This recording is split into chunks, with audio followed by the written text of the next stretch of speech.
O segundo turno começou muito bem pro Curitiba, que venceu um jogaço fora de casa diante do Vila Nova. A Chape venceu um jogo que foi teste pra cardíaco. O Atlético Paranaense tá numa situação frágil nesta temporada e o Cuiabá voltou a vencer. Vamos falar o que mudou nesse início de segundo turno na Série B no prisma da rodada 20. Então vambora, mete marcha aí, vamos nessa.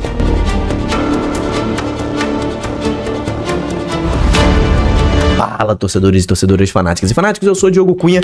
Seja bem-vindo ao Torcedorismo, meu irmão. Se inscreva antes de mais nada, batemos os 85 mil inscritos. Muito obrigado a todos vocês. Um canal, meu irmão, em que é muito importante a sua inscrição. E eu paro esse tempinho só pra te dizer que é realmente muito importante que você se inscreva. Você é muito importante pra gente.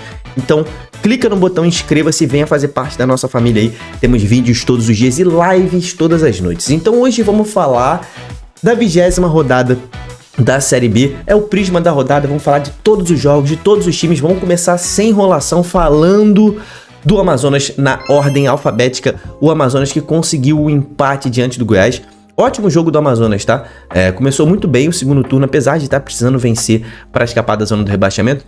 Foi muito bem nessa partida, jogou de igual para igual com o líder da competição. E o Renan, goleirão aí do Amazonas, brilhou, pegou um pênalti do Tadeu. E o Amazonas está aqui com 40% no nosso prisma, tá? O Amazonas. O América Mineiro, rapaziada, esse daí, a crise interminável do América, né? O América acabou perdendo o seu jogo pro Botafogo. Era um confronto direto. O América tem mais uma derrota. O William Bigode perdeu um pênalti que poderia ter dado um empate para o América e esta derrota rendeu a demissão de Anderson Moreira. O América agora está na porta da zona do rebaixamento, está com o mesmo número de pontos de Volta Redonda, Botafogo e Paysandu, e é o vice-lanterna. Então o América está muito ameaçado de rebaixamento, tem só 7% aqui no prisma. O Atlético empatou em casa com o Atlético Goianiense, fez um gol relâmpago e mais uma vez tomou um gol relâmpago também, né? Tomou um empate logo depois e no segundo tempo foi superado pelo Atlético, tá? O Atlético jogou melhor que o Atlético, mas o Atlético fica com esse empate aí, segue fora da zona do rebaixamento e segue à frente do seu adversário, tá com 60% no prisma. O Atlético Goianiense nesse jogo aí, cara, o ponto alto fica para o segundo tempo, né? Pelo menos ali até a meia hora do segundo tempo, o Atlético foi melhor do que o Atlético. Dominou o segundo tempo, mas não conseguiu fazer o gol, segue ameaçado de rebaixamento, tá aí com 20% no prisma. O Atlético Paranaense, o furacão, né, rapaziada? Tá numa crise danada e tá cada vez mais difícil acreditar nesse acesso do Atlético Paranaense, né? É o 5º jogo sem vencer na Série B, 5º jogo seguido, 6º jogo na temporada, se a gente for contar a derrota pro São Paulo na Copa do Brasil. Tá em crise, a diretoria conversou com o Odair, deram apoio ao Odair, a diretoria disse que errou na montagem do elenco, ou seja, já tá escancarado ali que a diretoria não confia no elenco, não confia nos jogadores. O Odair também falou que não dá pra mudar o esquema porque esses jogadores não permitem isso. Então, meu irmão, tá difícil de achar esse Atlético Paranaense arrancando. Saiu na frente do placar no finalzinho, acabou tomando empate. O Atlético tá aí na 11ª posição e tem só 20% aqui no prisma. O Avaí, cara, empatou, né? Vinha de uma excelente partida contra o Botafogo, empatou com o Novo Horizontino, era um confronto direto. Fora de casa é um bom resultado, tá? O empate. Mas o Avaí precisa vencer em casa desesperadamente. O Mário Sérgio fez o gol do empate diante do Novo Horizontino. O Avaí fez um bom jogo lá e cá, mas precisa vencer se quiser subir. Eu ainda acho que o Avaí tem boas chances de acesso, mas precisa vencer em casa. Tá com 33% aqui no prisma, mas o desempenho do Avaí tá melhorando. E o Botafogo, que falar do Botafogo, Léo Gamalho chegou e já brocou 2 vezes, fez um gol de bola rolando, outro gol de pênalti. 2-1 em cima do América, confronto direto, o Botafogo sobe ali para a 18ª posição. Botafogo tá vivo, será que Léo Gamalho vai salvar a Pantera nessa Série B? Botafogo tá com 27% no prisma. A Chapecoense fez um jogo, meu irmão. Se você é torcedor da Chape, comenta aqui embaixo que isso aqui foi um teste para cardíaco, tá? Chapecoense enfrentou o CRB na Arena Condá e fez uma partida no primeiro tempo assim, de almanaque, perfeita. Deitou e rolou, jogou muita bola, abriu 3-0 no primeiro tempo. Parecia que estava resolvido, mas a Chape mais uma vez relaxou, tomou 2 gols relâmpago e aí, meu irmão, o final foi um pega pra capar, foi muito tenso. O CRB pressionou, mas a Chape ficou com a vitória e criou uma gordurinha ali de 2 pontos de distância para o Cuiabá, mas ainda precisa confirmar mais a sua o seu lugar no G4, né? A Chapecoense está com 73% bola dourada aí para a Chape. E o CRB nessa partida O Barroca poupou alguns jogadores, né? Por conta da Copa do Brasil, vai enfrentar o Cruzeiro nessa semana aí, valendo vaga nas quartas de final. Poupou alguns, o Herculano foi um deles, entrou no segundo tempo, fez 2 gols relâmpago. O CRB, quando acordou ali, tentou macetar ali no finalzinho, não conseguiu o empate, mas pelo menos não tomou aquela derrota acachapante que poderia ter tomado, então termina aí com 27% no Prisma nesta rodada. O Criciúma foi derrotado por Operário, tá? Jogo ruim do Criciúma, que vinha numa crescente muito boa. O Criciúma estava cansado, parecia, teve só 2 dias de descanso até esse jogo. O Criciúma não conseguiu fazer um jogo intenso, foi dominado pelo Operário. Jogo ruim, Leonaldi foi expulso, então o Criciúma fica aí um pouco para trás, mas tá com 80% aqui no Prisma ainda. O Coritiba, cara, o grande jogo desta rodada, assim, foi um jogo espetacular. Foi aquele jogo que, se o Coxa for campeão ou subir, o torcedor Coxa Branca vai lembrar, porque isso aqui marca uma campanha, tá?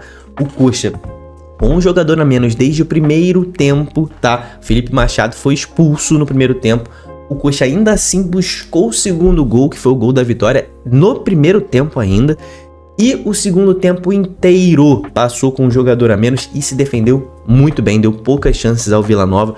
E era um confronto direto. Vila Nova, naquele momento, estava ali próximo do Curitiba, né? Se o Curitiba perdesse pro Vila, perderia, ficaria ali com 5 pontos de diferença pro Vila. Vila brigando por acesso. Então, assim, se impôs o Coxa e vinha numa fase de 3 jogos sem vencer, precisava dar uma resposta para essa torcida. O Curitiba deu uma resposta absurda de que esse elenco está 100% comprometido com esse acesso do Curitiba. E além disso, o Coxa abriu 7 pontos pro 5º colocado, né? Então é muito ponto pro 5º colocado. Tá com uma gordura muito boa, tá na contagem regressiva pro acesso. Comenta aqui embaixo se você acha que o Coxa vai subir ou não. O fato é que o Coxa está com 53% aqui no Prisma, na vice-liderança do campeonato, empatado em número de pontos com o Goiás, está atrás só por conta do saldo de gols. Parar esse tempinho para falar do nosso patrocinador, cara, a KTO. KTO, que o link para você fazer a conta na KTO está no comentário fixado aqui deste vídeo. E por que eu sempre recomendo a KTO para você, meu irmão? Primeiro porque a casa de apostas que eu uso é a melhor casa de apostas que eu conheço. Gosto muito da KTO. Os caras, quando você deposita o seu dinheiro, cai na hora. Quando você saca o seu dinheiro, cai em 1 segundo na sua conta. E a KTO, eu gosto de fazer bilhete, tá? Não sei se você gosta de fazer bilhete, né? Quando a gente faz aquelas apostas múltiplas, eu gosto muito. E a KTO é a melhor casa de apostas para fazermos bilhetes. Por quê? Lá tem a Liga do Milhão. Nessa semana eu vou ensinar você a participar da Liga do Milhão. Se você não sabe, né? Mas é fácil, só clicar lá, quero participar da Liga do Milhão. E, cara, se você acerta um bilhete na KTO participando da Liga do Milhão, você sobe muito rápido no ranking e você concorre a R$1 milhão e concorre a R$1.000 por dia na KTO. Então faça sempre suas apostas na KTO, mas só se você for maior de 18 anos e aposte com responsabilidade, né, meu irmão? Aposta é coisa séria, aposte com responsabilidade, né? Falando agora do Cuiabá, mais um que está brigando pelo acesso e venceu um jogo importantíssimo diante do Volta Redonda. E precisamos falar de Alejandro Martínez, contratação do Dourado, que jogou muita bola, deu muita opção no ataque ali. Recebeu um passe espetacular e fez um gol também na sua estreia, o segundo gol do Cuiabá, que decretou a vitória. Alejandro tá dando muito opção de facão, né? Ele faz muito veloz, ele volta para marcar, é um cara que desce no meio para criar, boa finalização. Grande contratação aí do Cuiabá, que se reforçou bem nessa janela, vem forte, venceu mais uma, colou no G4, tá na 5ª posição, 2 pontos atrás da Chape. E o Cuiabá está aí com 60% no nosso Prisma. A Ferroviária venceu um jogo assim, 1 em 1 milhão, espetacular.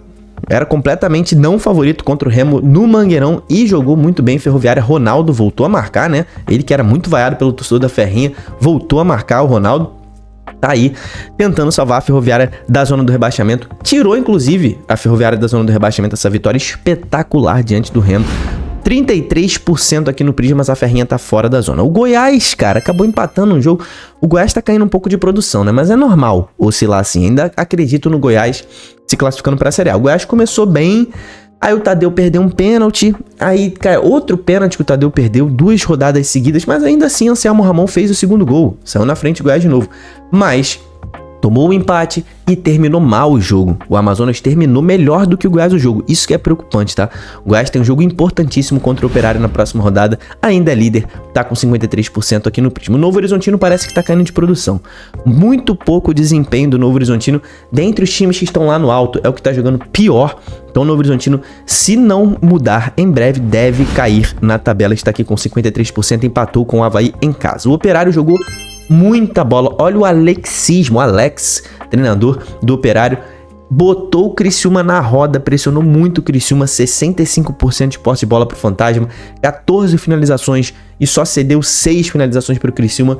Um jogo espetacular do Operário, que volta a respirar, né? Com essa vitória aí, sobe pra 10ª posição, 26 pontos, 5 pontos de gordura pro Z4. O Operário jogou muita bola, tá aí com 60%. O Paysandu segue invicto, hein? 9 jogos sem perder sob o comando de Claudinei Oliveira. Ficou 11 jogos sem vencer, agora está 9 jogos sem perder. Será que o Paysandu vai passar dos 11 jogos sem perder? Mas o fato é que tá empatando demais, né? E por isso segue na zona do rebaixamento, na 19ª posição do campeonato. Cara, o resultado em si diante do Atlético Paranaense foi bom, tá? Foi bom, mas o Paysandu precisa confirmar esses empates fora de casa com vitórias dentro de casa. Então a próxima rodada pro Paysandu na Curuzu diante do Vila Nova precisa vencer de qualquer forma, tá? O Remo fez a sua pior partida nesta competição. O Paysandu tá com 47%, tá? O Remo fez a sua pior partida na competição aí. De todos que a gente viu, era muito favorito diante da Ferroviária. É um jogo que não poderia perder de jeito nenhum. E agora, ao longo do caminho, vai ter que vencer um jogo difícil, ou seja, algum adversário direto fora de casa, para recompensar esses 3 pontos perdidos. Na próxima rodada já enfrenta o América fora de casa. O fato é que nesta partida diante da Ferroviária, o Antônio Oliveira errou muito, principalmente nas substituições, tá? Eu acho que até na escalação ele foi bem. Mas, meu irmão, o Remo terminou o jogo com 3 laterais em campo, tá? Ele botou Alan Rodrigues no lugar do Kaique Almeida, que falhou de novo. Falhou nos 2 gols o Kaique, hein? Kaique aqui do meu tricolor cria de xerém, mas pelo amor de Deus, Kaique, vamos botar a mente no lugar aí, né? O Antônio Oliveira botou Alan Rodrigues, botou Marcelinho e Sábio, todos juntos, 3 laterais. Cara, então, enfim. Fez muita besteira, jogou o time pra trás, substituições, o Janderson não tá bem. Enfim, o Remo jogou muito mal, poderia ter tomado até mais gols. Segue na briga pelo acesso, mas precisa vencer jogos fora de casa. Só tem uma vitória fora de casa e tá com 40% no Prisma. Vila Nova, cara, muito difícil que o Vila suba. Nesse momento eu não classifico o Vila como um dos que está brigando pelo acesso, tá? Tá ali na 9ª posição, 6 pontos atrás da Chape. Paulo Turra chegou, Luizinho Lopes demitido por não ter conseguido nem empatar com um jogador a mais contra o Curitiba dentro do Uba. O Vila não tá conseguindo fazer do Uba aquele seu alçapão, mas eu culpo a diretoria do Vila, tá? Que demite treinador após demissão de treinador. Não era pra ter demitido o Rafael, demitiram. Trouxeram um técnico que não estava em boa fase, que era o Luizinho, aí já demitiram. Trouxeram o Paulo Turra, que não treina no time há 2 anos. Diretoria do Vila é a culpada por essa queda de produção do time na temporada, tá? Tá aí com 33% aqui no Prisma. O Volta Redonda fez um jogo ruim, tá? Jogo ruim do Volta Redonda, que geralmente dá mais dificuldade pro seu adversário. Muito frágil, parecia o Volta Redonda das primeiras rodadas, perdeu facilmente pro Cuiabá. Tá na zona do rebaixamento, voltou pra zona do rebaixamento, tá com 47% aqui no Prisma. Então a tabela final está no ar aí pra você. O grande campeão é o Criciúma, mesmo com a derrota, segue com 80%, é o melhor aproveitamento nas últimas 5 rodadas. O Criciúma ainda briga pelo acesso, né? Ou você acha que não? Mas o destaque positivo vai para o Coxa, que fez uma partida espetacular. Parabéns a você, torcedor Coxa Branca, que tem um time raçudo nas mãos. Nós, torcedores, só queremos um time raçudo. O time do Coxa mostrou muito caráter nesta partida diante do Vila Nova e tem que ser o nosso destaque positivo. Um dos grandes times dessa Série B vai para o Coxa. O destaque negativo tem que ir para o Remo. Não pode, um time que quer subir, o investimento que o Remo tem, com a torcida que o Remo tem, jogando em casa, não pode perder em casa para um time que tá brigando contra o rebaixamento. O Ferroviária não vencia de ninguém há 6 rodadas. O Remo foi lá e foi dominado no segundo tempo pela Ferroviária. Pedro Rocha expulso. Enfim, Remo é o destaque negativo desta rodada. E a pergunta que eu quero te fazer é o seguinte, meu irmão. Quem você acha que ainda pode surpreender nesta Série B? Fala um time aí que você acha que ninguém tá olhando e que ele pode subir. Comenta aqui embaixo, se inscreva nesse canal. Nós temos live todas as noites, vídeos todos os dias. Te espero na próxima live. Tamo junto, valeu e falou!